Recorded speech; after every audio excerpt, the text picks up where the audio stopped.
রাত ২:৩০। মাস্ক ও চাদর পরে ৩ ব্যক্তি হেঁটে আসছেন ধানমন্ডি ৮-এর রাস্তা ধরে। কিছুক্ষণের মধ্যেই দৌড়ে বেরিয়ে যেতে দেখা যায় তাদের। প্রাথমিকভাবে ডাকাতি বলে মনে হলেও ঘর থেকে খোয়া যায়নি কিছুই। শুধু প্রবাসী ডাক্তার আব্দুর রশিদকে এলোপাতাড়ি কুপিয়ে সটকে পড়ে অপরাধীরা। সেই ঘটনায় মারা যান প্রবাসী ডাক্তার আব্দুর রশিদ।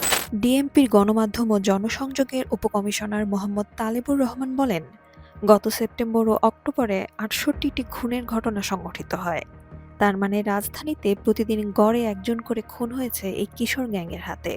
এখন প্রশ্ন উঠতেই পারে, কারা করছে এই কিশোর গ্যাং সাম্রাজ্য নিয়ন্ত্রণ?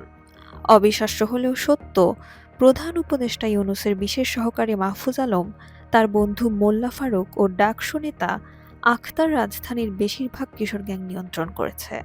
তার প্রমাণ দেখুন ফারুকেরই এক স্ট্যাটাসে। তাদের ভাষ্যমতে তারা বর্তমানে ১৩৮টিরও বেশি কিশোর গ্যাং নিয়ন্ত্রণ করে। এবার বুঝতে পারছেন তো কাদের মদদে এত বেপরোয়া হয়েছে কিশোর গ্যাং? কেন নিয়ন্ত্রণ করা যাচ্ছে না তাদের? তাদের উদ্দেশ্য কিশোর গ্যাং সদস্যদের নিয়ে ফেডারেশন বানিয়ে সারা ঢাকা শহর নিয়ন্ত্রণ করা।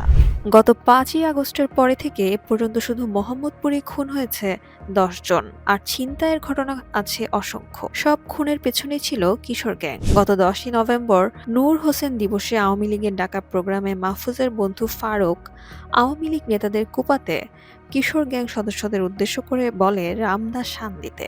কতটা জঙ্গিবাদ ও হিংস্রতা মনে পুষে রাখলে সামাজিক যোগাযোগ মাধ্যম ফেসবুকে এমন স্ট্যাটাস দেয়া যায়? এই ইউনূস সরকারের যতদিন পতন না হবে ততদিন এই কিশোর গ্যাং কালচার নিয়ন্ত্রণ সম্ভব নয়।